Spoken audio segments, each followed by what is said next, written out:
जुले और नमस्कार साथियों, फिर एक बार लद्दाख के पहाड़ियों से मैं आपसे मुखातिब हूँ। इस बार हम बात करेंगे नई शिक्षा नीति के बारे में, जो कि मेरे ख्याल में भारत में एक क्रांतिकारी परिवर्तन ला सकता है।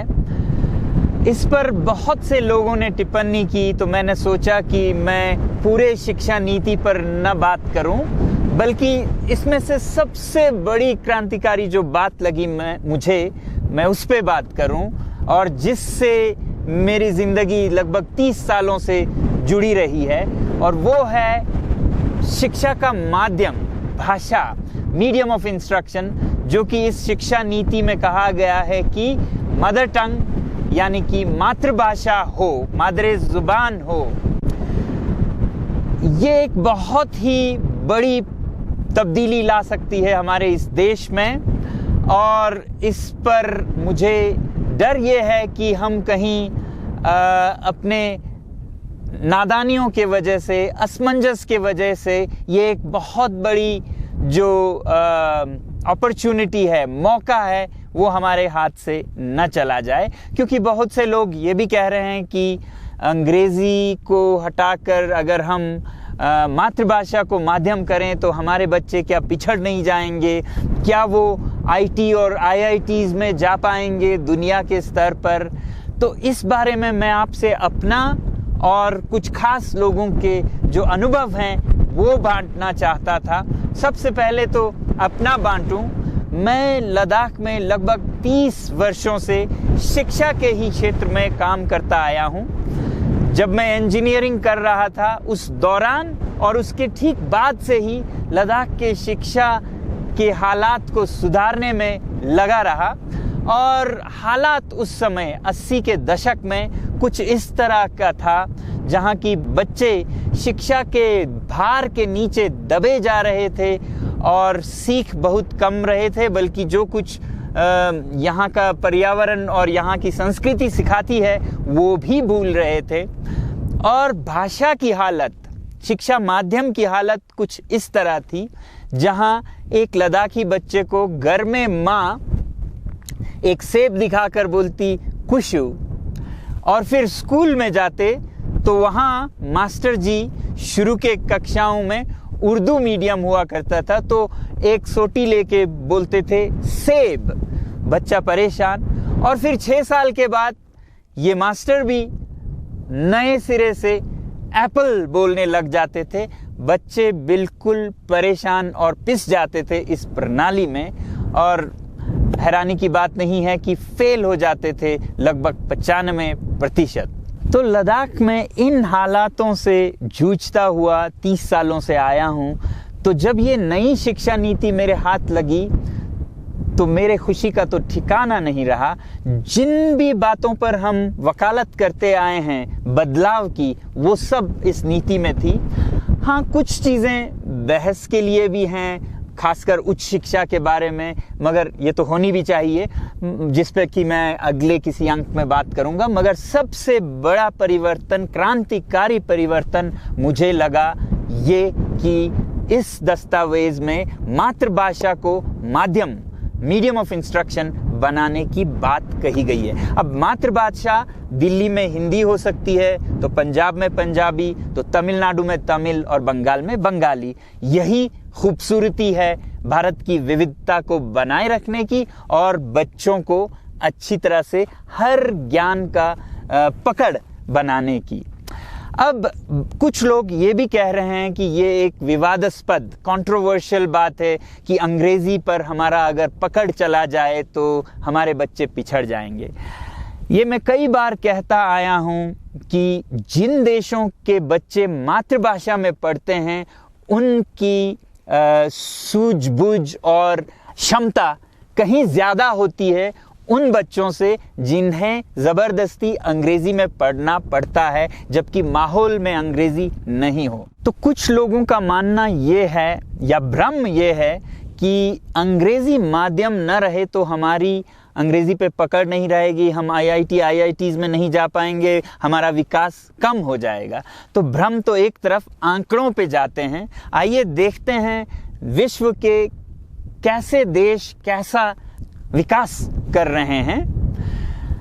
आप ही बताइएगा, इनमें से दुनिया के सबसे आर्थिक रूप में सफल और अमीर 20 देश भाषा के दृष्टि से क्या प्रयोग करते हैं। तो नंबर 1 पे स्विट्जरलैंड है, जहां पर मातृभाषा उनकी जर्मन, फ्रेंच और इटालियन है, वही प्रयोग करते हैं। और नंबर 2 पे नॉर्वे, जहां पर नॉर्वेजियन भाषा का प्रयोग होता है, अंग्रेजी नहीं। और नंबर 3 पे यूनाइटेड स्टेट्स है, जहां अंग्रेजी वाकई बोली जाती है हर घर घर में, तो उस माध्यम का, उस मातृभाषा का प्रयोग करते हैं। इसी तरह अगर हम डेनमार्क, सिंगापुर, स्वीडन, ऑस्ट्रेलिया का देखें तो यहाँ जो भाषाएं बोली जाती हैं वही कक्षाओं में और दफ्तरों में प्रयोग की जाती है, और 20वें नंबर तक। अब हम देखते हैं दुनिया के सबसे गरीब 20 देशों के आंकड़े, और ये देश ज़्यादातर अफ्रीका में हैं। आप देखेंगे कि लगभग सभी 20 गरीब देश यूरोप के अंग्रेज़ी या फ्रेंच या पोर्चुगीज़ में अपने दफ्तर और विद्यालय चलाते हैं, और हम देख रहे हैं कि वो दुनिया के सबसे गरीब देशों में हैं। तो फैसला आप पर छोड़ता हूं कि आप भारत को दुनिया के सबसे गरीब तरीन देशों में देखना चाहेंगे या फिर सबसे सफल देशों में देखना चाहेंगे। दोस्तों, ये एक गुलामी की मानसिकता है जो हमें ये सोचने पे मजबूर करती है कि जो हमारे साहबों की, मास्टर्स की जो ज़बान थी वही ज़बान सबसे बेहतर है। और गुलामी का दूसरा नतीजा ये है कि अपनी हर कुछ हमें छोटी, तुच्छ, हीन दिखने लगती है, चाहे वो हमारी भाषा हो, वेशभूषा हो या संस्कृति। साथियों, जहाँ एक तरफ शिक्षा के बारे में आम जनता की धारणा ये है कि सबसे अच्छी शिक्षा प्राइवेट स्कूल्स, जो कि इंग्लिश मीडियम में 3 साल के उम्र से ही शुरू करते हैं, उनके बच्चे सबसे आगे होते हैं। तो मैं आज आपको 2 ऐसे विद्यालय प्रणालियों के बारे में बताना चाहूँगा जो कि अंग्रेजी माध्यम में नहीं, मातृभाषा में अपनी शिक्षा चलाते हैं और उच्चतरीन परिणाम भी दिखाते हैं। उनमें से एक है दिल्ली में स्थित सरदार पटेल विद्यालय। ये विद्यालय दिल्ली के प्राइवेट स्कूलों में, निजी स्कूलों में नंबर 1, 2, 3 में हमेशा रही है। तो ये विद्यालय प्री प्राइमरी से लेके 5वीं कक्षा तक हिंदी, जो कि दिल्ली की मातृभाषा है, इस भाषा में अपने स्कूल को चलाते हैं। आइए इस विद्यालय के प्रधान अध्यापक अनुराधा जी से सुनते हैं उनका क्या अनुभव रहा है। जितने भी शिक्षा की नीति चलाने वाले हैं या शिक्षा को के जानकार हैं, वो अरसे से जानते आए हैं और मानते आए हैं और बोलते आए हैं कि जब शिक्षा प्राथमिक शाला में जो शिक्षा होती है, अगर वो मातृभाषा में होती है तो एक तो बहुत स्वाभाविक रूप से बच्चा सीखता है, और दूसरा शिक्षा गहन होती है और दूर तक जाती है। कि अगर बच्चा अमूमन 3 साल पहले स्कूल आने से 3.5 साल पहले माँ और पिताजी या घर पे एक भाषा बोले, जो हिंदुस्तान में अक्सर अंग्रेजी नहीं होती है, महज 2% तबका होगा जो अंग्रेजी बोलता है। अगर वे विद्यालय आते हैं या सीखने का कार्यक्रम शुरू करते हैं, हम पहले तो उन्हें यह कह देते कि तुम अपनी भाषा तो भूल जाओ, हम तुम्हें अलग भाषा सिखाएंगे। बच्चा वहीं प्रश्न पूछना और जिज्ञासा पे एक थोड़ा सा रोक लगना शुरू हो जाता है। भारत की एक वास्तविकता ये मानी जाती है कि आगे चलकर हर चीज अंग्रेजी में है, तो बहुत लोग इस पे शक करते हैं कि अगर वो हिंदी से शुरू करें तो क्या वो IITs में या IT सेक्टर में या दुनिया के स्तर पर जा पाएंगे। तो इस बारे में आप क्या कहेंगे? आप इंजीनियरिंग और IIT छोड़िए, अगर मैं रोड स्कॉलर्स की भी बात करूं, I think we will be one of the few schools in the country with the largest number of road scholars. तो ये था सरदार पटेल विद्यालय। मगर आप में से कुछ लोग ये कह सकते हैं ये तो एलीट स्कूल है, उच्च स्तर के लोगों की विद्यालय है, ये तो कुछ भी कर लेते हैं। तो अब मैं आपको एक ऐसा उदाहरण देने जा रहा हूं जिसको देखकर आपकी धारणाएं सदा के लिए बदल जाएंगे। ये उदाहरण है उन तिब्बती शरणार्थियों के जो कि 1960 के दशक में शरणार्थी के रूप में खाली हाथ आए तिब्बत से और सड़कों पर खेतों में मजदूरी करने लगे और गर्मी को ना सह पाते हुए हजारों जाने गई और हजारों बच्चे अनाथ हुए। इनसे बदतर हालत तो अब किसी की हो नहीं सकती है, मगर परम पूज्य दलाई लामा जी के नेतृत्व में और अमा जित्सुन पेमा जो उनकी बहन हैं, उनके कार्य संचालन में जो प्रगति तिब्बतियों ने की भारत में रहते हुए, वो देखने लायक है। भारत आने के 10-12 वर्षों में थोड़े से स्थापित होने लगे, अपने बच्चों के लिए विद्यालय बनाने लगे और शुरू में तिब्बती विद्यालय अंग्रेजी माध्यम में चलाए जाते थे और अच्छे विद्यालय बन गए थे। मगर फिर 80 के दशक में उन्होंने एक बहुत ही अजीबोगरीब कदम उठाया। अंग्रेजी से मुड़कर वो अपने विद्यालयों को तिब्बती मातृभाषा में चलाने लगे, जिसमें कि गणित यानी कि मैथ, साइंस, ज्योग्राफी, ये सब विषय तिब्बती भाषा में सिखाने लगे। तो ऐसा करने में क्या उनके बच्चों को नुकसान हुआ या फायदा हुआ? आइए सुनते हैं अमा जित्सुन पेमा के जुबानी। In 1986, we started with first class, class 1 with the medium of Tibetan language, maths, English, social studies, all that into Tibetan. And then each year we added one class more, and then we took it up to the 5th class level. From 86 till 86 till 90, it was all up to class 5. And then once they reached the 5th class, then they switched to English language. We had to switch to English language because of the fact that, in class 8 and in class 10 and in class 12, they have to sit for the board exams. So the teachers were very concerned. And anyway, when we first introduced through medium of Tibetan language, many of the teachers, they were not favorable to this. And they said that we were doing something stupid because the children have to sit for exams for class 8 and 10 and 12 in English language. But anyhow, we insisted up to the class primary school level, we will do it in Tibetan. And then the first year, second year, by the third year, the teachers realized that teaching the children through their mother tongue was a wonderful thing because the children were learning by understanding. When you teach the children in a foreign language, they don't understand what you're teaching them. So when you teach them in their mother tongue, then the children understood what they were learning. They were no longer learning like parrots. They were learning by understanding.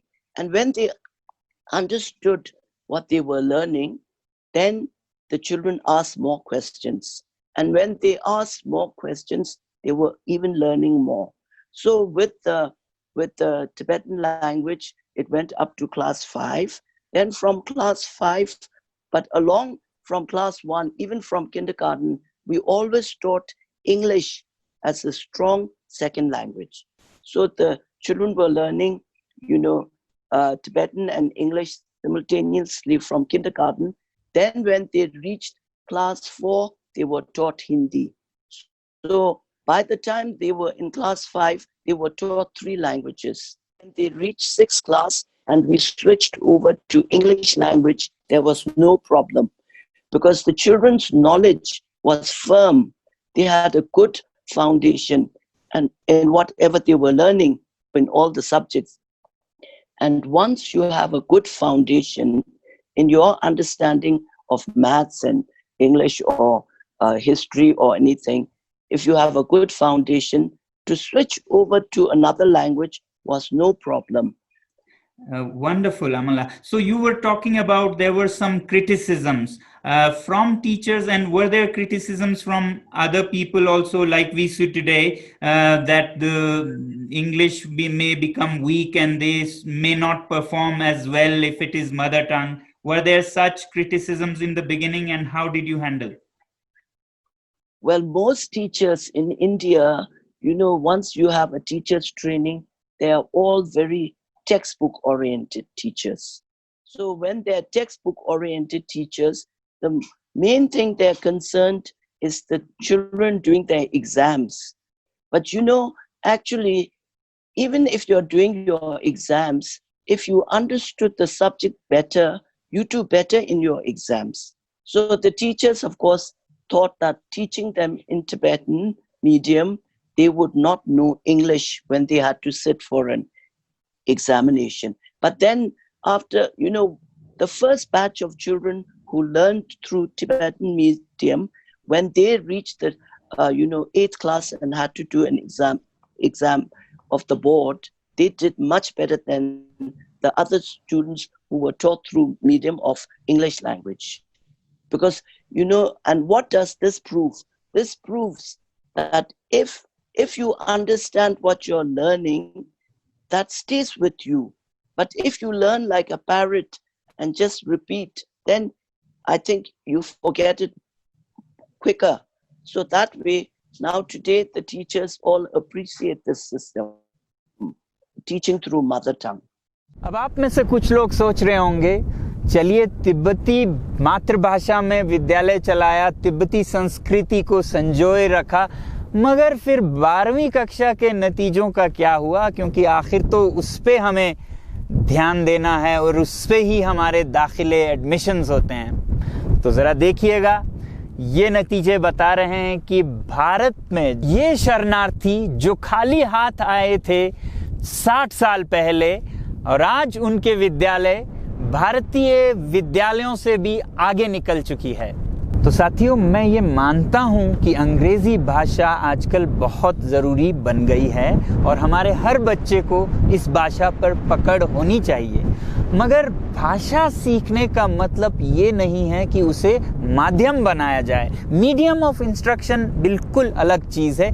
ये वो भाषा है जिससे कि हर दरवाजे को खोला जा सकता है, पूरे दुनिया को समझने और देखने की एक चाबी है। तो वो भाषा होनी चाहिए जो आपके इर्द गिर्द, आपके घर में, बाहर सब बोलते हैं, वो है आपकी मातृभाषा। और अगर मातृभाषा में आप स्थिर हो जाएं तो दुनिया में बहुत से शोध हुए हैं, स्टडीज़ हुए हैं, हार्वर्ड से लेके बहुत यूनिवर्सिटीज़ में, जो ये साबित करते हैं कि अगर आपके बच्चे की पकड़ एक भाषा पर यानी कि अपने भाषा पर मजबूत हो तो दूसरी भाषा को हासिल करना बहुत ही आसान हो जाता है।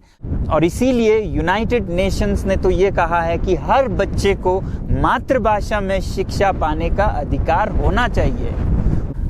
तो जब बच्चे बिना गिल्ट या गिलानी के अपनी भाषा में खुली आज़ादी के साथ सोच सकते हैं तो वो सही मानों में एंटरप्रेन्योर्स, इनोवेटर्स, ओरिजिनल थिंकर्स बन सकते हैं। तो आइए, ये जो एक बहुत ही बड़ा मौका इस न्यू एजुकेशन पॉलिसी के माध्यम से हमें मिल रहा है भारत की शिक्षा स्थिति को फिर से पटरी पर लाने का, उसे हम न गंवाएं। और अगर हमारे बच्चे इस पथ पे जाएं तो मेरा ये यकीन है कि कुछ ही सालों में भारत एक शक्ति नहीं बल्कि महाशक्ति बन सकता है। जय हिंद।